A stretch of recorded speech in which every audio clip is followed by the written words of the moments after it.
are glad you've tuned in to the latest edition of the What's Next? Living Longer, Better, Smarter podcast. In this edition, hearing, health, and happiness. I'm Fred Fishkin along with Mary Furlong. Hi, Mary. Hi, Fred. I'm really excited about this topic today. This is going to be a good one. And we have a couple of very knowledgeable guests joining us. And then we have some surprise guests later on as well. Dr. Charlotte Yeh is the Chief Medical Officer for AARP Services. She helps to identify health-related programs and products that can benefit AARP members. Great to have you here, Charlotte. I am delighted to be here. Thank you for asking me to join. And from EverSound, a young technology company that's really making a difference, Vice President of Marketing, Deb Citrin. Welcome, Deb. Well, thank you very much, Fred. I'm happy to be here as well. So Deb and I have been friends for over 25 years, just like Fred and I've watched her amazing work in the industry. And Charlotte, we were so inspired by your speeches at our conferences that we wanted to have you back at our podcast. And I sometimes joke that hearing loss is saving marriages. I'm not sure that's true, but sometimes people think it's okay that you can't hear, but we all know it's better when you can hear. And I think there's a certain magic, especially during COVID, when we hear people's voices. They light up our life, whether it's my new granddaughter cooing or it's just my aunt hearing her voice on the phone. So let's talk about this really important issue. And it's so prevalent, affecting so many families, Mary. 1 in 3, correct?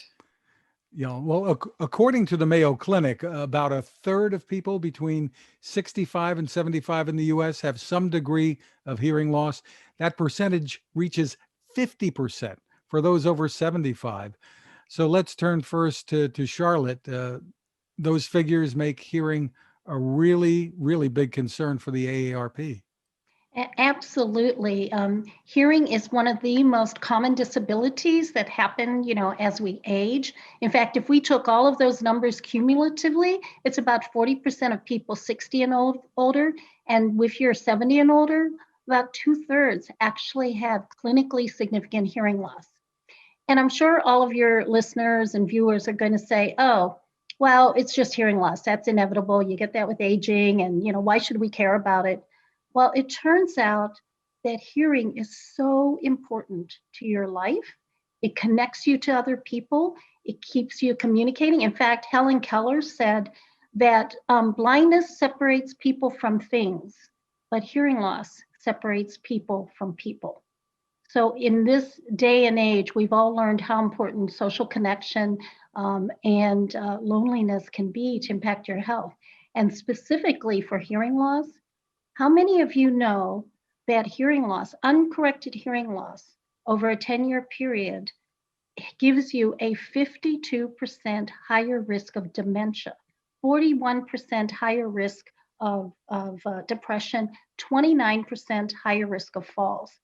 In fact, in the UK, the Lancet Commission on Dementia just put out its report a few months ago and said that about 40% of dementia is potentially avoidable, and the single biggest category of avoidable dementia is correction of hearing loss.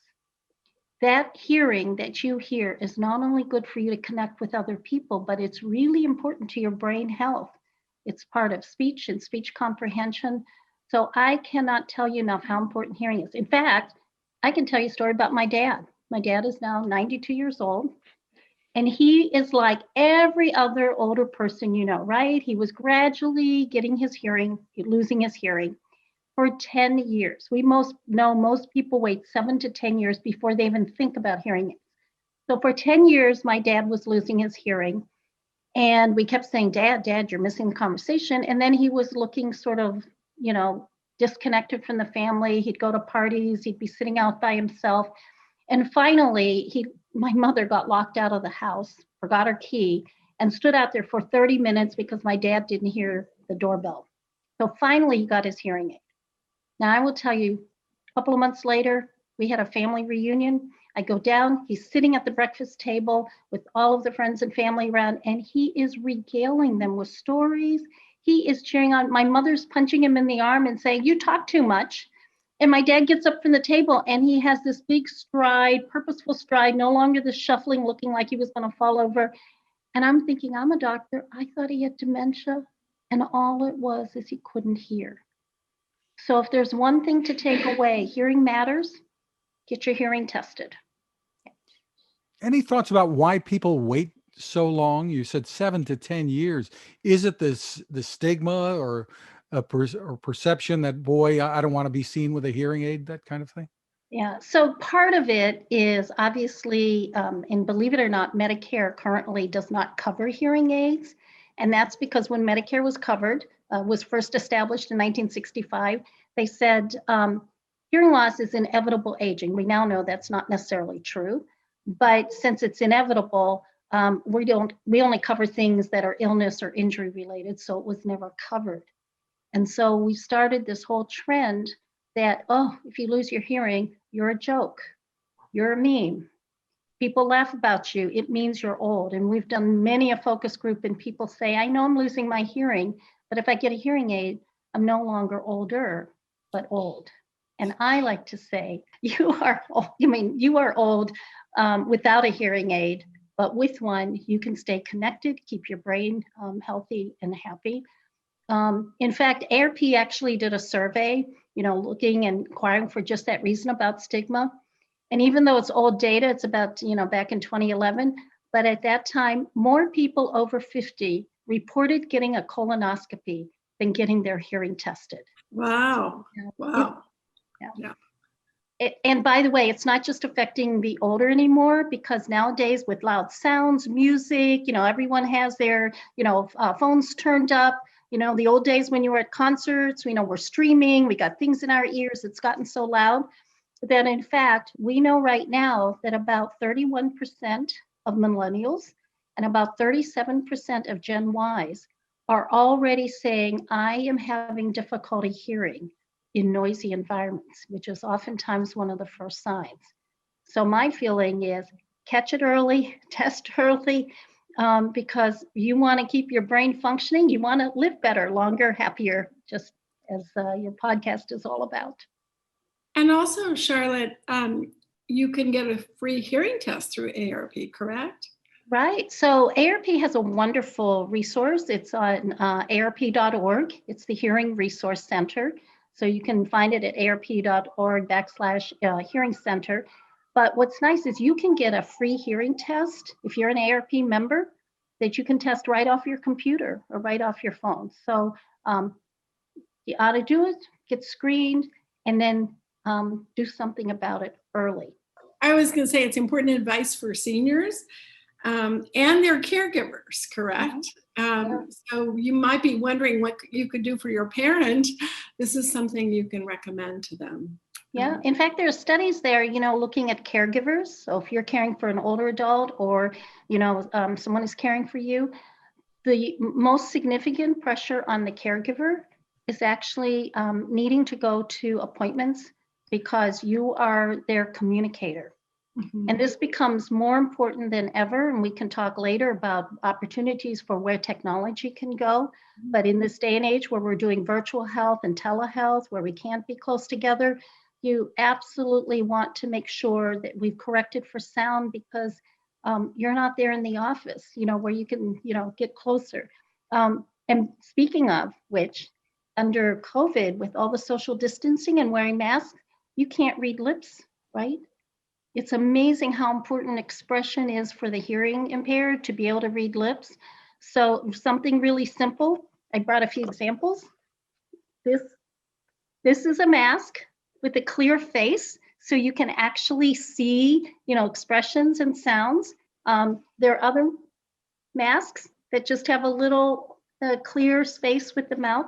So if you know anybody that's got any hearing difficulty, make sure people around them, even without technology, you can help them hear. Well, that's good for everyone, Charlotte, Right. because Yes. I don't know if somebody's angry or happy. Right. Right. Yeah, if I may, Charlotte, you bring up a lot of great points. And I was just really speaking to an audiologist about this and the challenges of masks.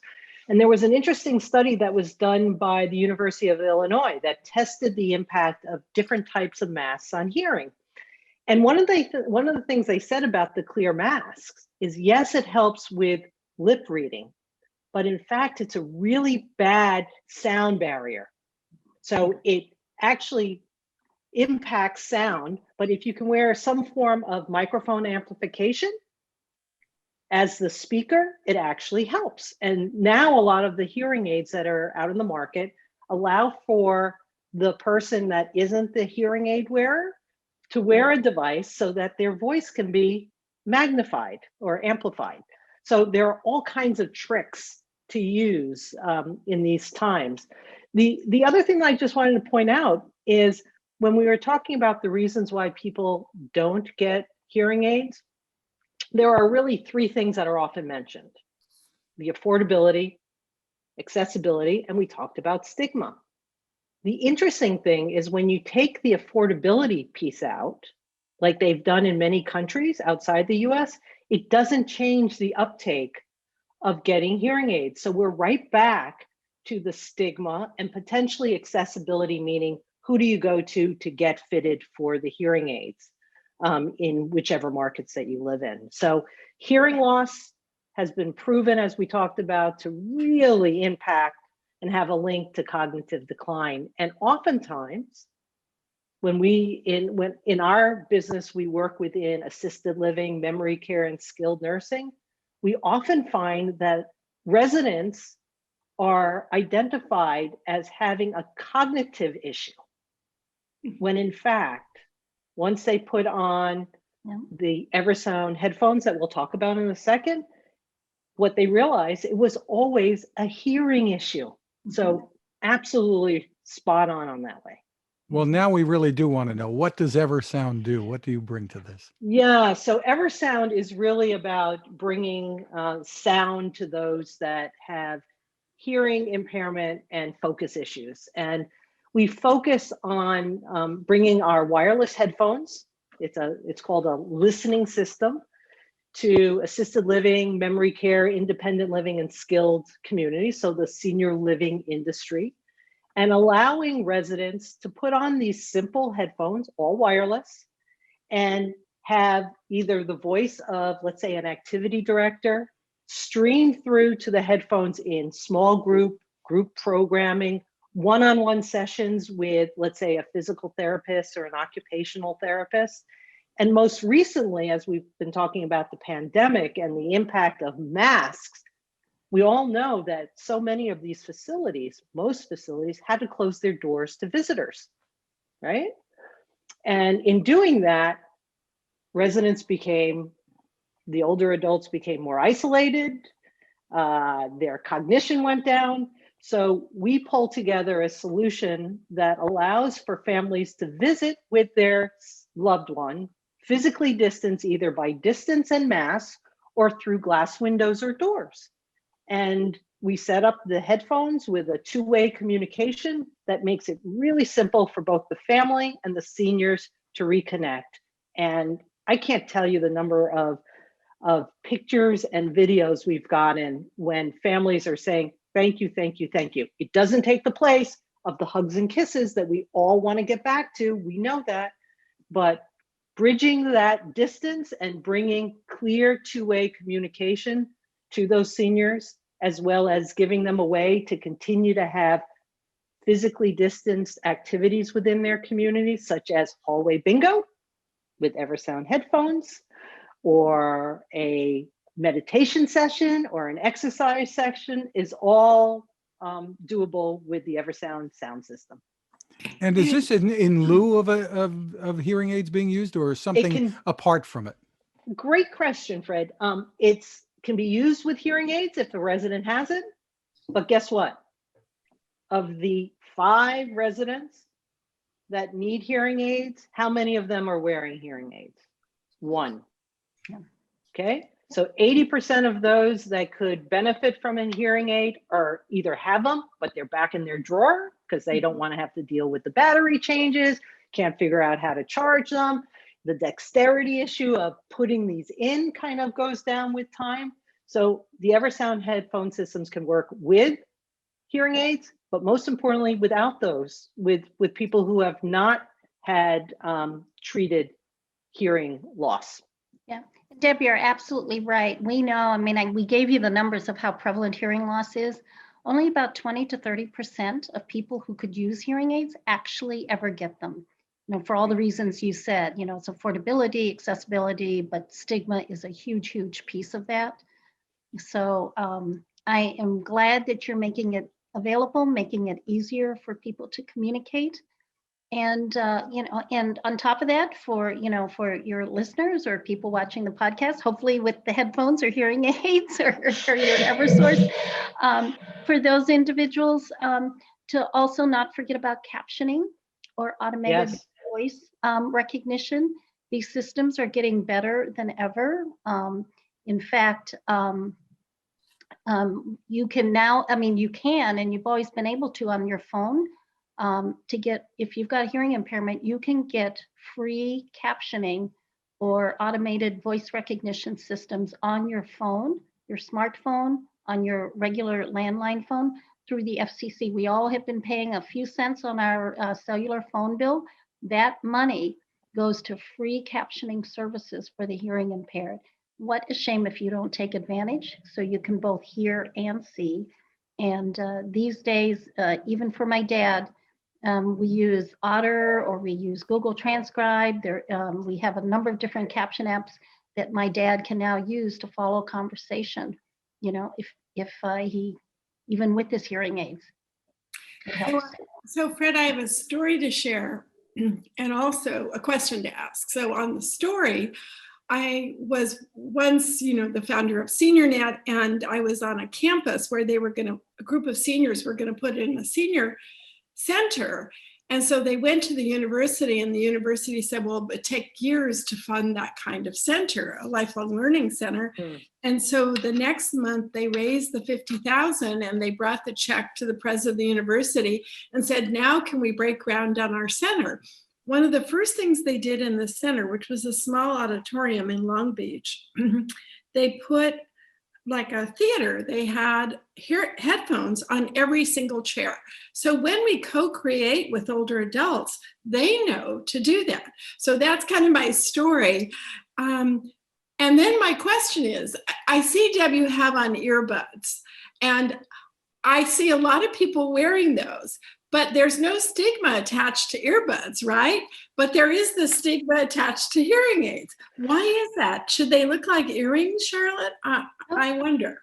Yeah, absolutely. We have totally forgotten. You know, everyone wants a hearing aid you can't see or see. My feeling is make it blingy. I mean, remember, you know, when we wearing glasses, you know, you were 4 eyes and nobody wanted to get glasses and you couldn't see. Now you have normal vision and you want the fanciest, cutest glasses, and you'll wear them, you know, even with normal vision. So we need to get to that point with hearing aids, and the technology is awesome.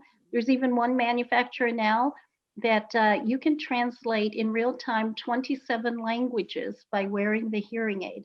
Like, Yeah, Wow. They're amazing. They're becoming health monitoring devices as well. Yeah. But I think we have to stay core to the fact that hearing loss is treatable.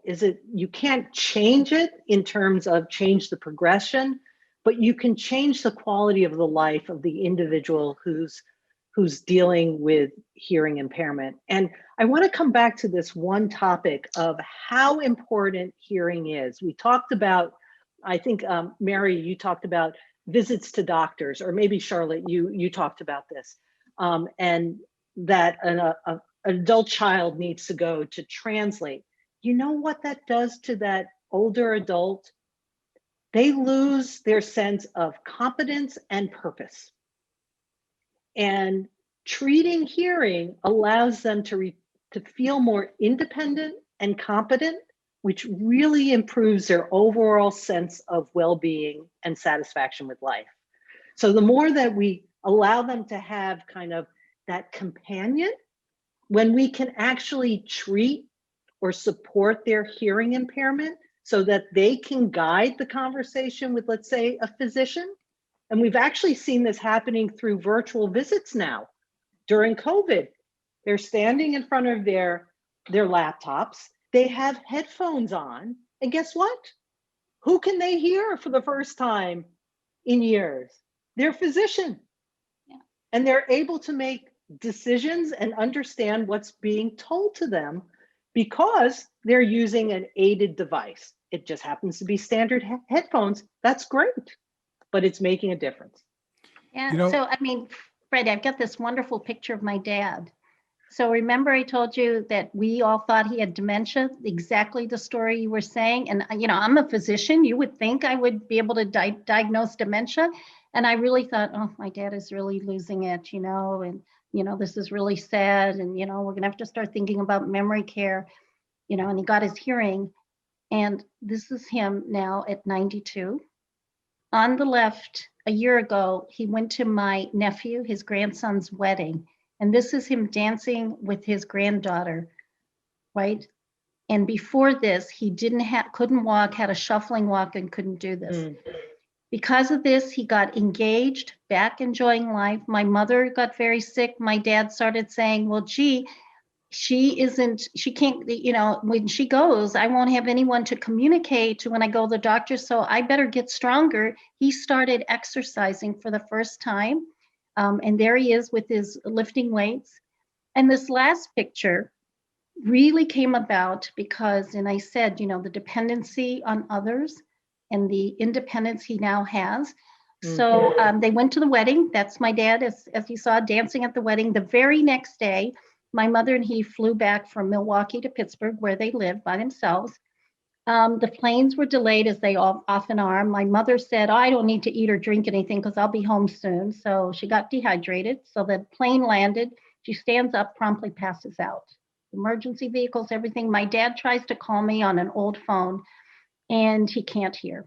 So when I answer, he thinks I didn't answer. He hangs up, dials again. 22 phone calls in 30 minutes. Finally, the EMT had to take the phone and say, you know, here's what happened. My mom turned out to be okay. But my dad realized that he could dance. If he had somebody with him, he could communicate. If he's at home, he's got his captioning, he can do it. But when he was out of the home, he was helpless. At 91, because he was 91 at this point, he got a smartphone. This happens to be an iPhone. We got him a caption app, and there he is learning to use captioning on his iPhone. And now he takes it to the doctor's visit. He takes it to communication. When we do family Zooms, he turns on the captioning. He's got his hearing aid and he communicates. So our next generation, and what makes what you're doing so awesome, is it's not just about independence in the home, but it's independence on the go. And when you can hear and you can communicate and you can be with others, you are staying mobile, engaged, excited, and you are on the go in spirit and, like my dad, even physically. That's a wonderful story, Charlotte. You know, Mary brought up something that I wanted to ask you about, the idea of having devices that look like what you're wearing, earpods, that can help with hearing. There are a number of companies that are out there making not hearing aids, but hearing assistance devices, seeing a market for it. I don't think they were allowed to do that until just a couple of years ago, but they are now. Tell us what your thoughts are about that and the use of those devices. Well, there is legislation that was passed 3 years ago. Well, let me backtrack. First of all, technology has been awesome. So we have moved from analog to digital hearing devices. The headphones that Deb talks about, those are all technology advancements on hearing sound. This is why we now can, and they get smaller and easier to put in the ear, like the ear pods and, you know, another in the ear earbuds. So technology has really, really improved. And you can now get hearing amplifiers or devices. Right now they're called PSAP, personal sound amplification products. Those are in the general market. They're really not designed for hearing aids, and you want to be careful that they're not too loud. However, 3 years ago, legislation was passed to offer over-the-counter hearing aids. So for people with mild hearing loss, not severe like my father, but mild hearing loss early in the course of hearing disorder, will actually be able to purchase an over-the-counter hearing aid, much like, you get your reading glasses, you can get your audiogram, you can get this over-the-counter hearing aids and start helping with your hearing early in the course. Unfortunately, the regulations were due out in 3 years from the legislation. That would have been end of last year. So we're hoping that the regulations will come out so we can have safer over-the-counter hearing aids available. This doesn't mean that you aren't going to need an audiologist, someone to help, because it's not only the hearing aid, but you have to practice speech and speech comprehension so that you keep your brain functioning. But this is just part of the armamentarium, just like you have captioning, like you have automated voice response. You can add over-the-counter hearing aids all the way to full-blown, hearing aids and, new therapeutics that who knows what's coming down the pipe. Yeah, But- I've even seen some sound bars and things for TVs Yeah. that are designed to amplify the voice to help people understand the dialogue more easily. The captioning, of course, helps too. Yeah, But I think captioning helps. Zvox is one company. There are others too. Yeah, there's some wonderful automated voice recognition captioning that can help. And hearing loss can be at different frequencies. So, but again, the technology allows many people, even hearing aids or over the counter, you can actually use your smartphone to adjust it to the circumstance you're in. So the bottom line, there are a lot more tools. So now there is no excuse for not getting your hearing tested. It's good for your brain. It's good for dancing. It's good for your health. It's not a hug, but can bring a hug towards you, and it keeps you on the go. Well, Fred, this was an amazing session with great insights. Deb, I remember when Jake was so young at Cornell, I think, when he started the company, and we heard about EverSound in the early days. And I just really think the way you describe the situation and the resources for people are really on point. We hope a lot of our older adults will be hearing this.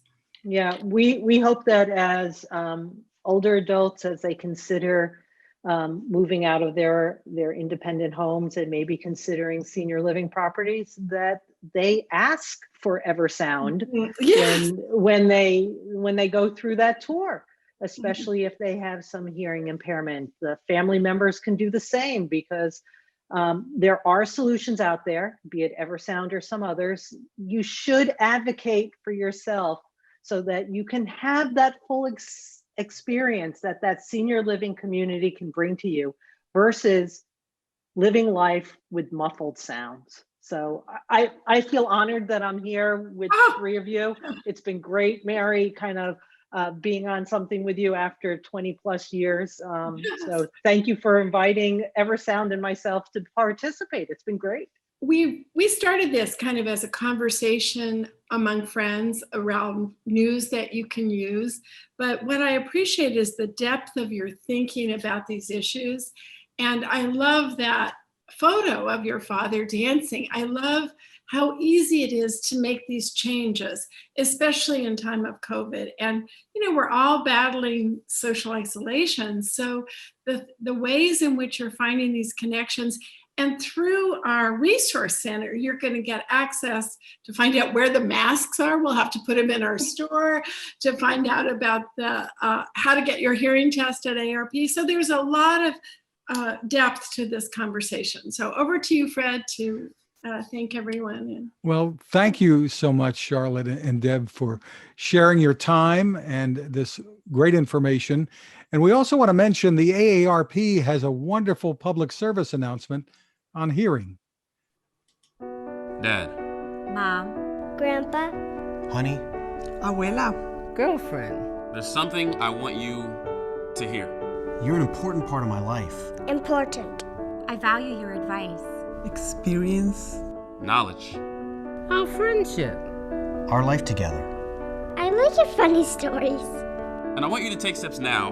Now. Now. To protect your hearing. Because you're gonna be a grandma. Because I love hanging with you on game night. Because I want you to come to my tea party.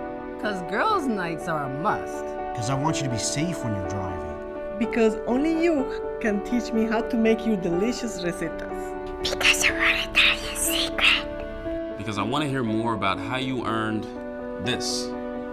Because only you can close the deal at work. Because I'm getting married. Because I want you to join in every moment. And hearing loss can take away from our times together. I don't want you to feel lonely. I don't want you to miss out. I want you to get the most out of life. Because I love you. Because I love you. Because I love you. Porque te amo. Because I love you.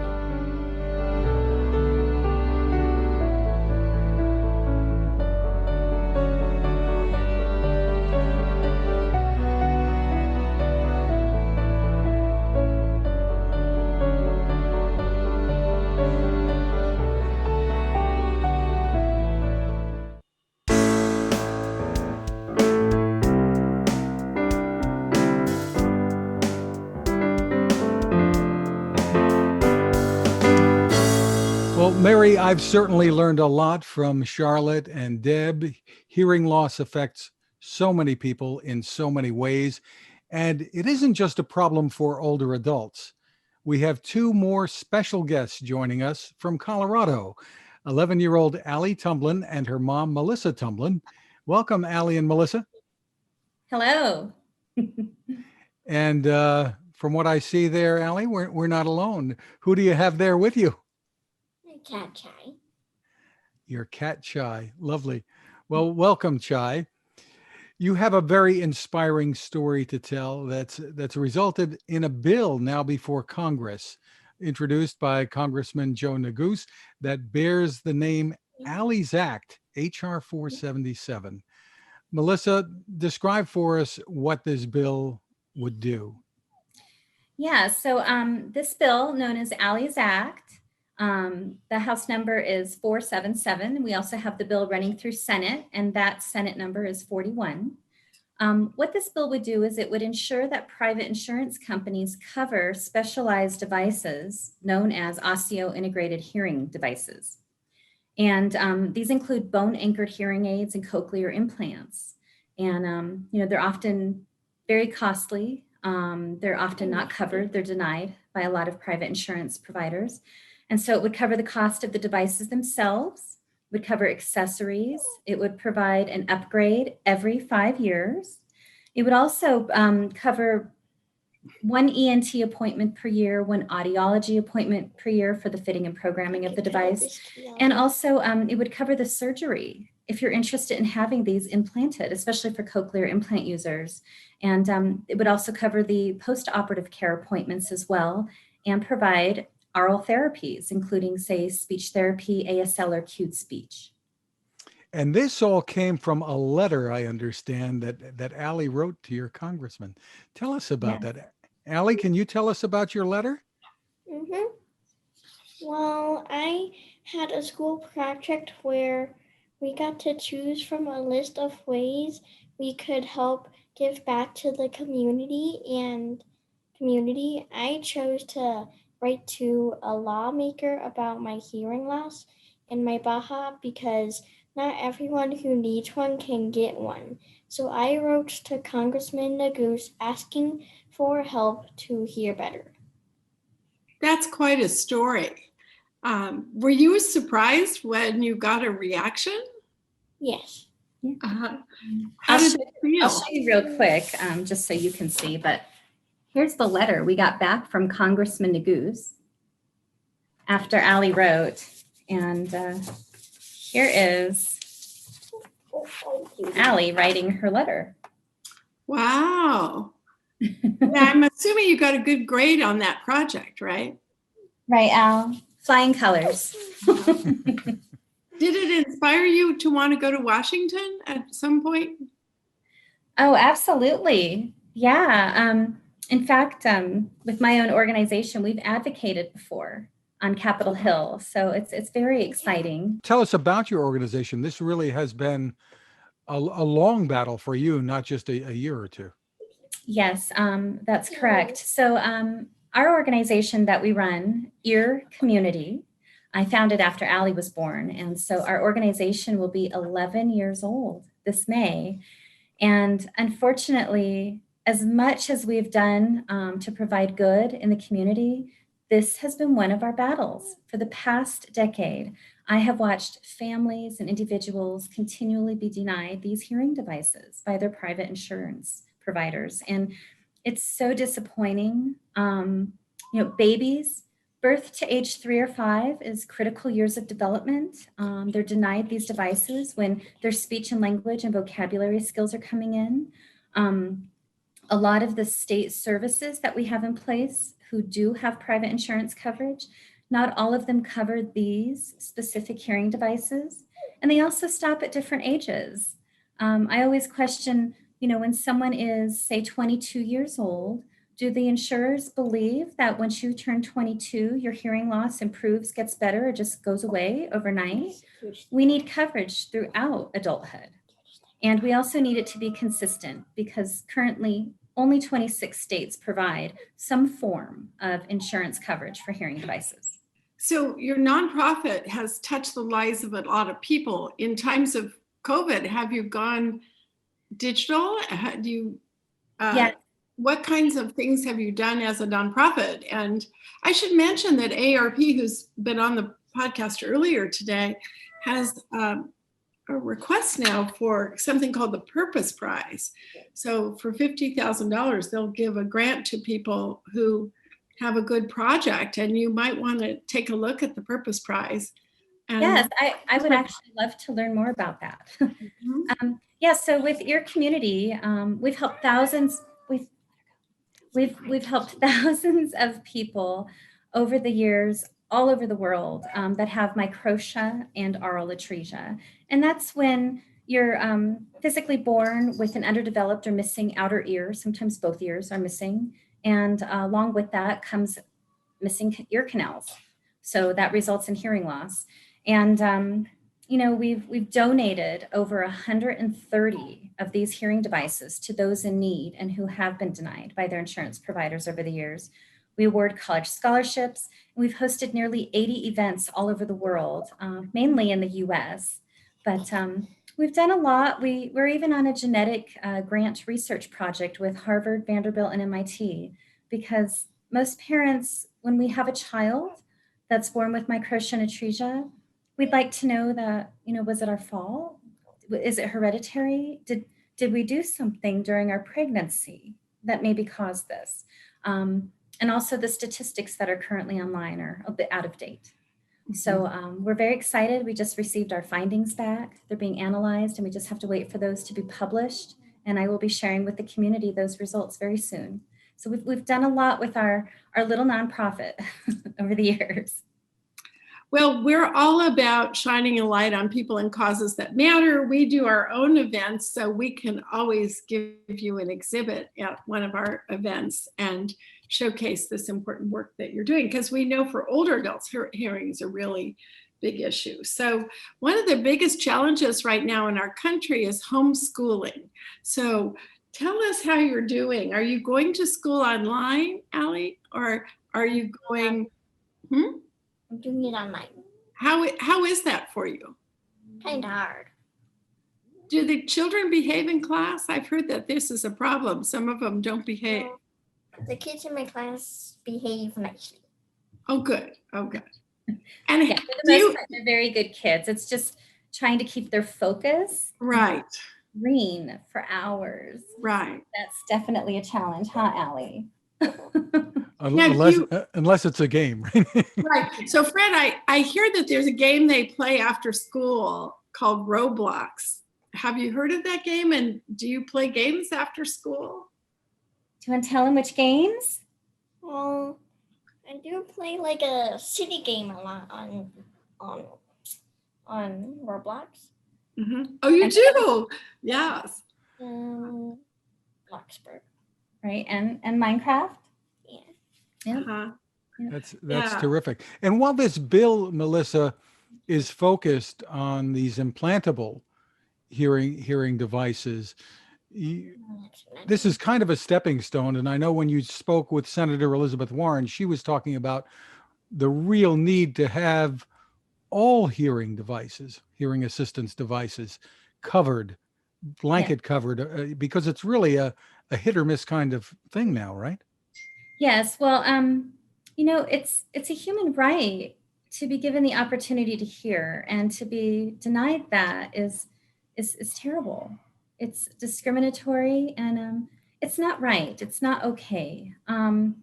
There's a lot of things that seem to be covered that aren't something what is mandatory, such as hearing loss.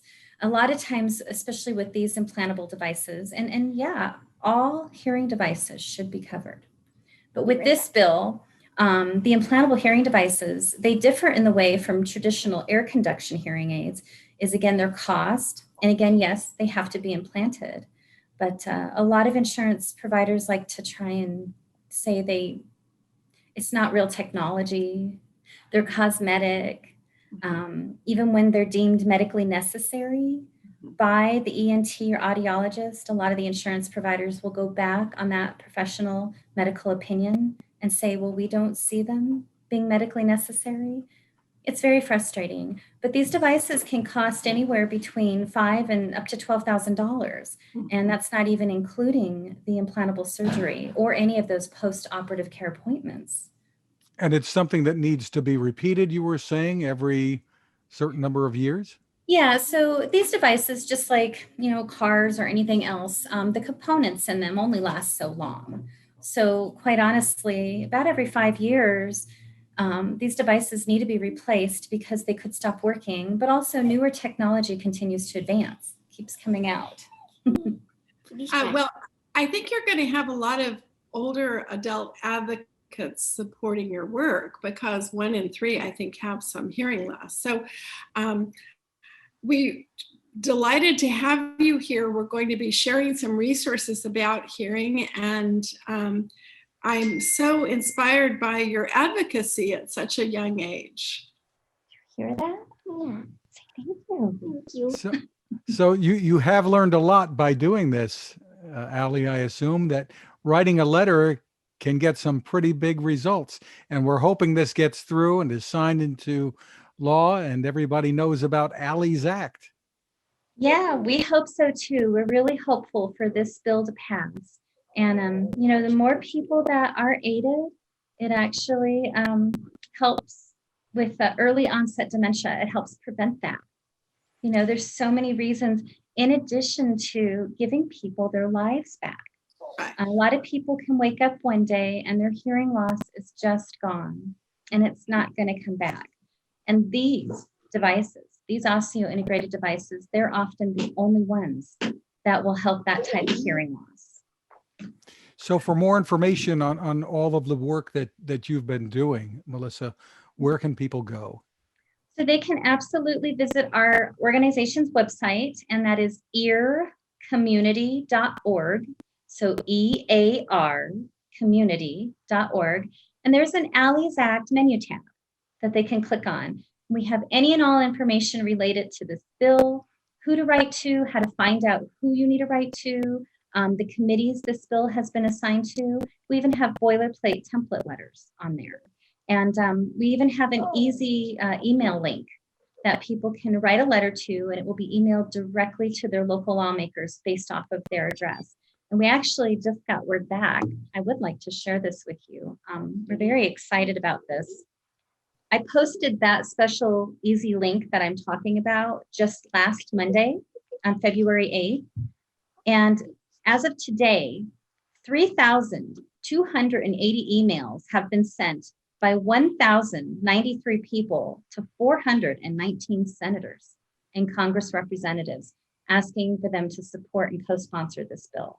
Isn't that amazing? In less than 2 weeks already. Wow. So there you go. There's the power of student action. I once took a student to Washington, D.C.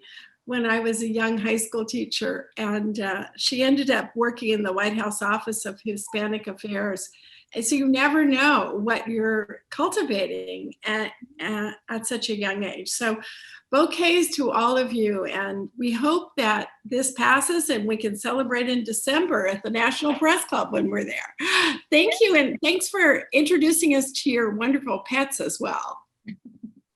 What do you say, Al? We're happy you met Mocha and Chai as well. Thank you for letting them join. Okay, bye-bye now.